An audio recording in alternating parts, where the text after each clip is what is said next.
Perhaps you want to add a dice design to your image. And you can add it, of course, in numerous ways, but perhaps you want to apply it as a brushstroke like this. It's really easy to do. I'll show you the steps. First thing, just go and create a file for it. So File and New. So File and New, and I'm going to go with 2000 by 2000 and 300 dpi. Also, you can set transparent background on if you wish. You can always set it later if you don't do that. And then click Create Document. So we've got a 2000 by 2000. Then just go over here to the stock panel. Now I'm using the pixel mode here. When I'm actually going to apply it, the actual design, it will be in the Vector Studio. But here, it's going to be a pixel design. So I'm using this one, 3D cubes. You could search for dice. You could search for whatever you want using the stock panel. Now you can find the stock panel in Window and down here to Layout and Stock, just tucked away there. But it's really useful. Pixabay. And I'm just searching for 3D cubes. I could have gone for dice. I expect it would have returned that image. So with that, just drag this over. And you can see you've got this dice. Well, next thing to do, I'll suggest just go over here and just go for this, the Object Selection tool. So Object Selection tool. I'm assuming you've already set it up. If you haven't set up the object selection models, etc., please check out my other videos on that.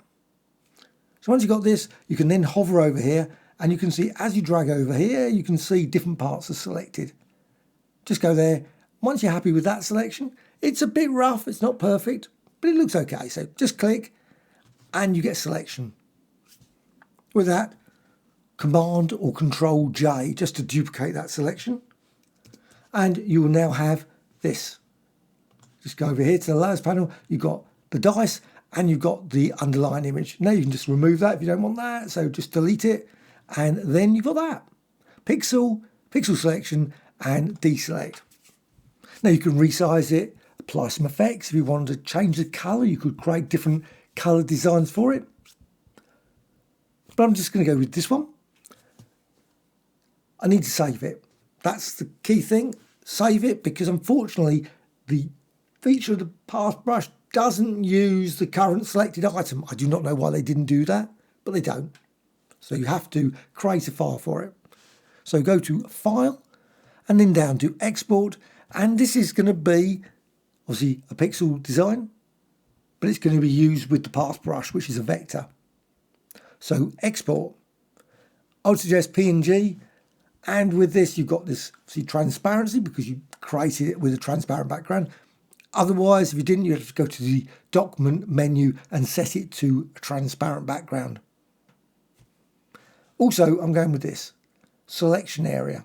So selection area, and obviously because of the selection area, it's slightly smaller. So you might want to create it a bit bigger, up to you how big you want your image. But you can see it's not perfect. It's got the selection. There's a bit of roughness to it. You could apply some blurs, I guess, if you wanted to improve it slightly. But export, let's just go and save it. I've already got dice there. Oops. That's strange. I wanted to select that and now I've got another file. But export, that's the one I want to select. Yes. Didn't do, for some weird reason, didn't select it. I just want to call it dice.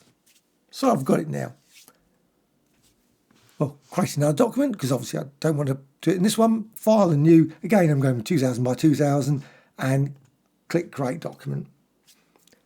Now go to the Vector Studio. So the Vector Studio has got the path brush in that, in the Tools panel over here. Now you can customize it. There's a customization here. And you could, if you want, just add it into the Pixel Studio. You don't have to have it just in the Vector Studio. So do this. Just go over here to Vector Studio and then go here. And I always get the wrong one. There it is. It's the second one beneath the pencil tool by default. So Path Brush tool, you could again move that if you want it at a top level. So you've got that. Don't need this panel anymore, the stock, so let's just remove that. And also go here to Path Brushes. That's in the window. And go down to Vector and Path Brushes. And go to the right side. Now, you'll notice you've already got some here already.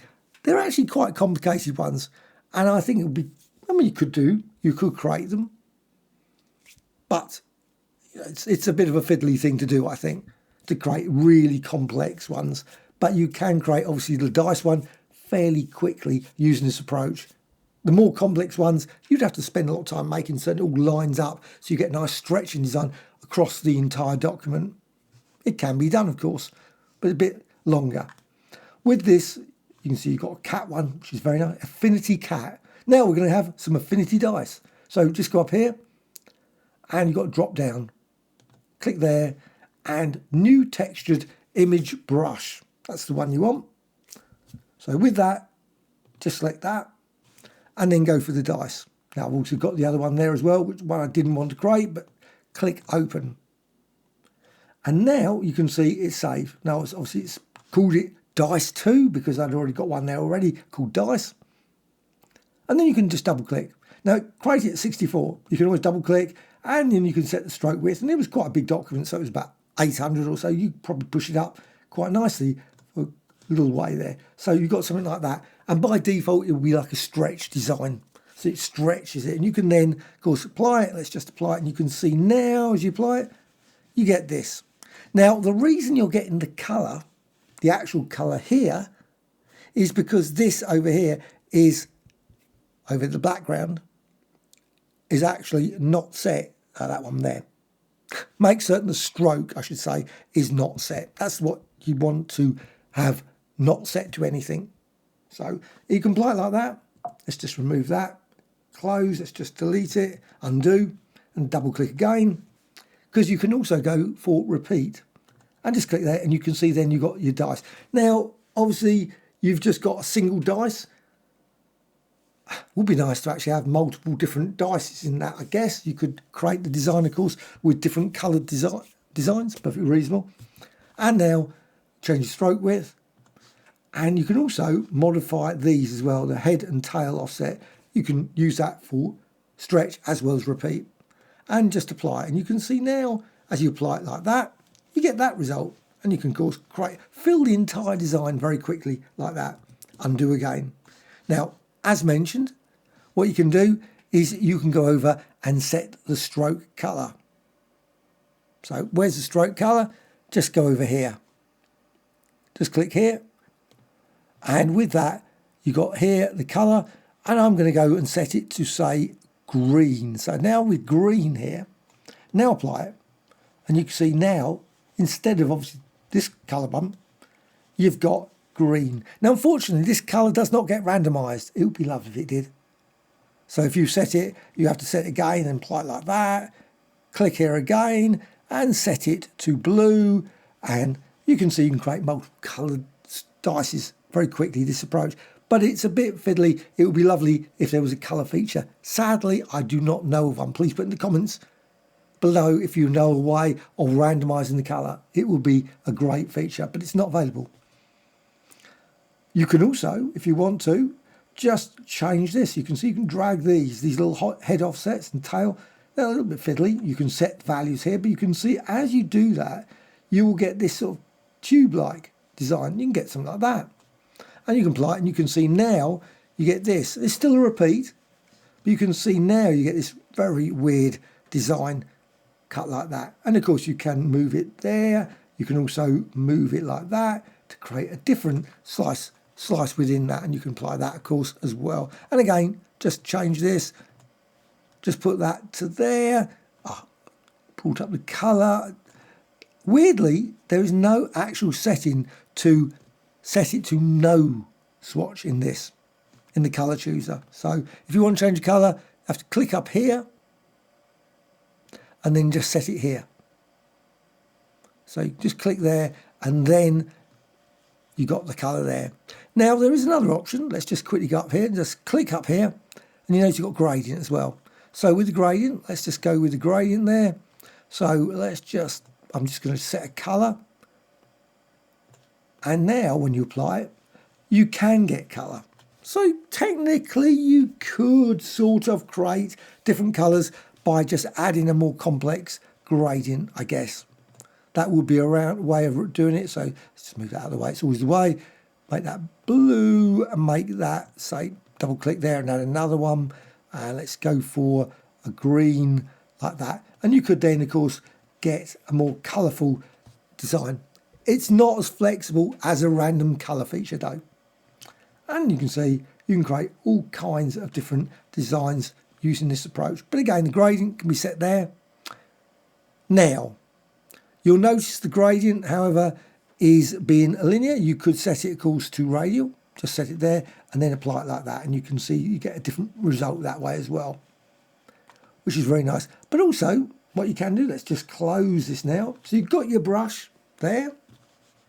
What you can do is you can go down here and with the fill tool, there's the fill tool. With the fill tool, you can then just change that. That's just changing the fill. Don't want to do that. I want to change the stroke. You can then add a stroke color change here. And you can see as you do that, it's applied purely to that set of dice. So you can create some interesting colorful designs. And also, if you want, you can go with bitmap. So bitmap, and let's go for just dice because it's just in front of us.